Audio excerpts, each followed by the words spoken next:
and before you know it, both of you can't stay together anymore. You've gotten used to independence, and then the woman most times will be like, nah, too much, no, nah, maybe alawa.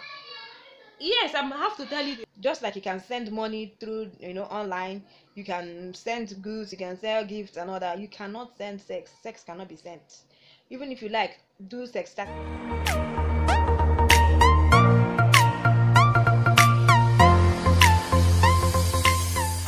Hi, good evening, and you're welcome back to my YouTube channel. I am R0n, and you're welcome, okay? So in today's video is actually a part 2 of my last video.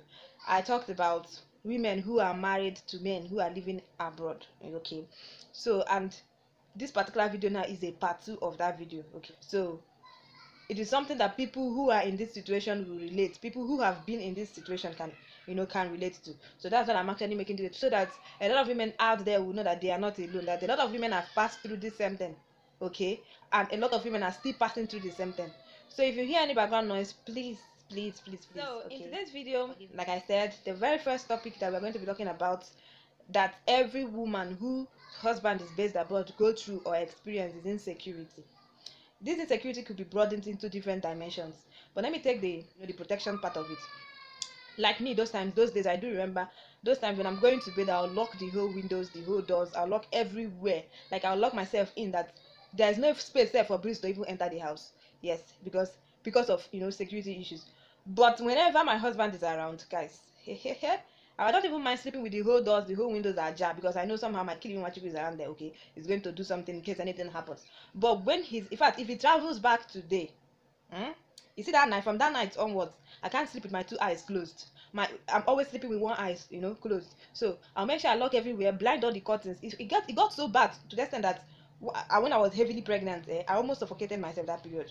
I became very dark because I do lock the whole doors, the whole windows, everywhere, and there was nowhere air could enter into the house again. So it was really difficult for me those times. Another security aspect of it that I want to talk about, where you're always worried, like, oh my goodness, who is talking to my husband now?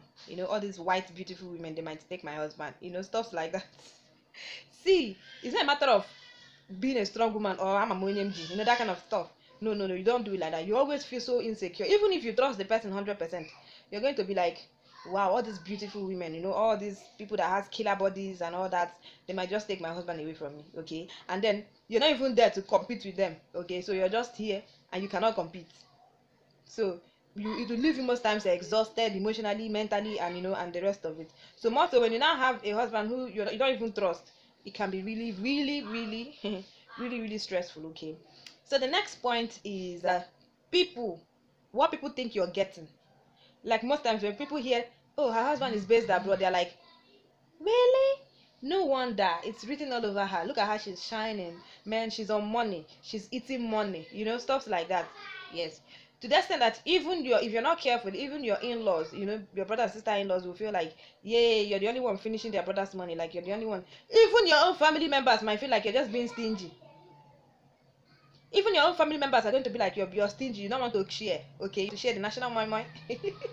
When they don't even know the actual fact, when they don't even know whether you are truly getting the money, or whether, because see, that when we hear people are abroad, this person is abroad, most times we feel like, he's getting the money, he's probably paid $1 million, or no,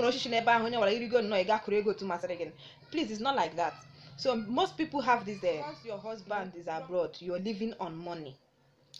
Like, you should be driving one of the best cars, you should live in one of the best buildings, and then you should be be living big. After all, what is there? If your husband has to live abroad, you have to live big now. So you don't have to and still about the monetary aspect. Yes, that's another thing people think, as in another thing women whose husbands are based abroad go through, okay? People believe that they are on money, and yeah, some too, no doubt, some are living on money, but it's not like that for every woman whose husband is abroad. Another point is the love making aspect, the sex and the rest. Yeah, we shy away from speaking the truth or saying what it involves. See, it is really stressful when it comes to sex, because just like you can send money through online, you can send goods, you can sell gifts and all that, you cannot send sex. Sex cannot be sent. even if you like do sex chatting, even if you like do video sex chatting, it is not going to work. At the end of the day, it might even lead to, you know, masturbation and the rest of that. So this, when it comes to the sex part of it, both partners do starve, especially those who are chaste, those who are, you know, chaste. So for some who are not, they know how they get, you know, but then we leave everything to God, okay. But meanwhile, the sex aspect of it, guys, it is nothing to write home about. It is even better. See, I advise, it's even better you're not married, or you've not even tested it before, than you've tested it and then because of, okay, and then you can no longer. So really, really, it is really stressful in this aspect of it. It is really, I will not advise somebody to marry and your husband is abroad. Yeah, there are a lot of people, families, where it is the woman who goes abroad, who is abroad, and the man stays right here. So whichever way, but mostly it is the men who are always going out to abroad than the wives. Getting used to your partner, guys. If you get married and you're living with your spouse, you both get used to each other. Like within few months, you now know what this person likes and what this person doesn't like. And mind you, even if you like cut for 100 years, if you've not started living with somebody, you never really know who that person is. Okay, so in this case now, when you get married and start living with that person, you start getting to know about this person, and before long you can say, hey, I know my husband, I know what he likes or what he doesn't like. Okay, I know my wife, I know my wife, I know what she likes and what she doesn't like. But when you're not living with this person, guys, you never really know who that person is, because whenever both of you are meeting, you put up your best behaviors. Let's assume now you got married and then he's based abroad, and whenever he's coming back to come see you, or you know, the family, he'll put up his best behavior. Like if he's going to stay for 1 month, he knows that in that 1 month he has to at least act, you know, or pretend, whichever way, so that there's going to be peace, you know. And then for that little while he's going to stay and then he goes back. You, on the other hand, the wife, you're going to be like, yes, you have to try put up your best behavior, do things, you know, pretend. I choose to call it pretend, you know, for that period of 1 month until he or she goes back. You get? So now they are not pretending maybe to hurt you or something, but for me then, I believe it's a kind of, you know, what's the need, especially when that person does something that hurts you, something that you don't really like, which under normal circumstances, if you're both living together, even if it takes 1 month to prove the person that this thing is really really bad, okay, you can do it. But because this person just has 1 month to stay with you, most times you cannot, you know, you cannot do the stuff you want to do. You feel like, if I don't talk to this person for 1 day now, imagine removing 1 day or 2 days in 30 days. How many days is remaining? Okay, so you'd be like, let me just let this pass. Okay, let me just let this be, you know, so that there will be peace, so that, you know, until after investment we'll go back. So you both are going to try as much as possible, you know, to pretend to put up your best behaviors for the peace. Actually, it's for the peace of the family. And most times when you're doing something to piss him off, when something is pissing him off, instead of him to say, look at this thing now, it's pissing me off, I don't like it, okay, stop it, stuff like that, he's going to, like, in his mind, what is even the point arguing about this with the woman? But let me just act, okay, let me just pretend. For how many days because you know, stuff like that. And then the woman most times will be like, nah, too much, no, maybe alawa.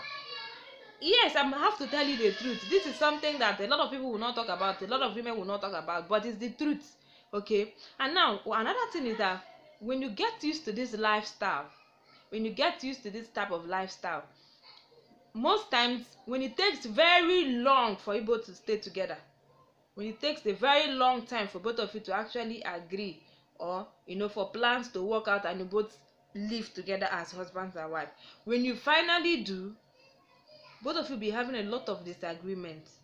This person will be like, I thought I even know this person, and this person will be like, I thought I knew this person, you know. And before you know it, both of you can't stay together anymore. You've gotten used to independence, and he himself has gotten used to independence. He has gotten used to going out and coming back whenever he wants, you know, without nobody questioning him, nobody asking or trying to find out his whereabouts. You too, on the other hand, have gotten used to, you know, doing things on your own, taking some certain decisions. Now when both of you now come back to stay together again, it is very very difficult. It will be like this person is trampling on this person's other, you know, rights and all that, and before you know it, it's going to be serious chaos.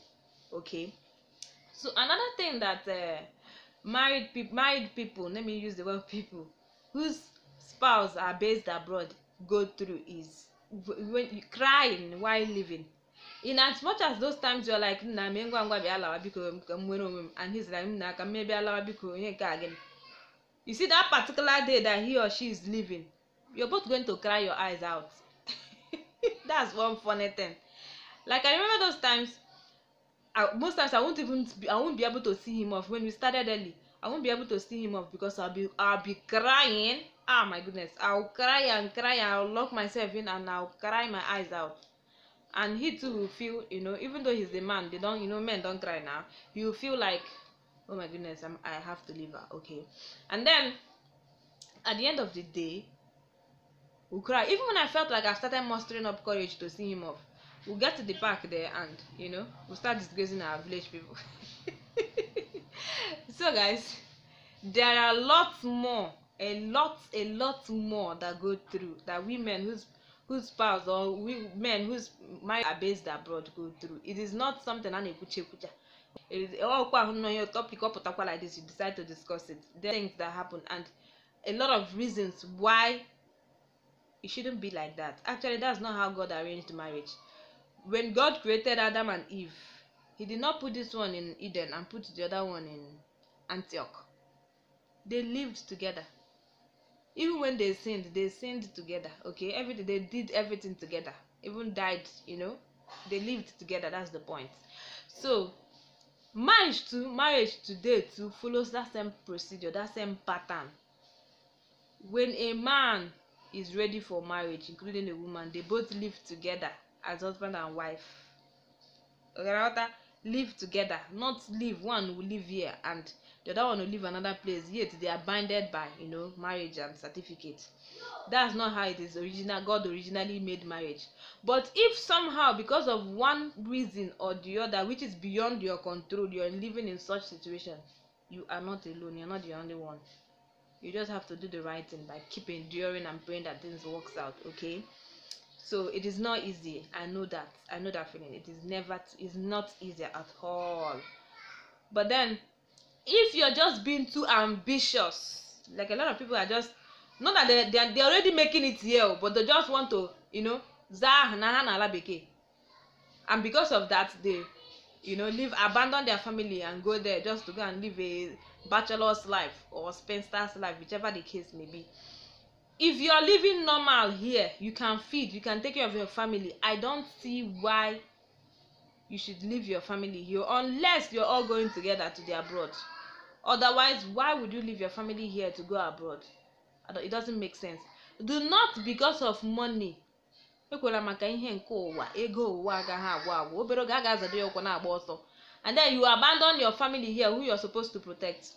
It's not going to work that way. Or you think maybe after staying 10 years, 5 years, 20 years, then you now come back and feel like everything is going to follow normal. Sorry, you're just dreaming. It doesn't work like that. Okay? My mom used to say, so really, the truth cannot be overly emphasized. So thank you so much for watching this video. Okay, thank you so much. I forgot to give a shout out when I was starting this video. So today's shout out goes out to Cynthia Eleweuwa. Okay, I'm going to drop her link on my description box and him is going to come out on the screen. Please do not forget to go support her. Okay, support her, tell her you're coming from my channel. Okay, thank you so much. I'll see you in my next video. Bye.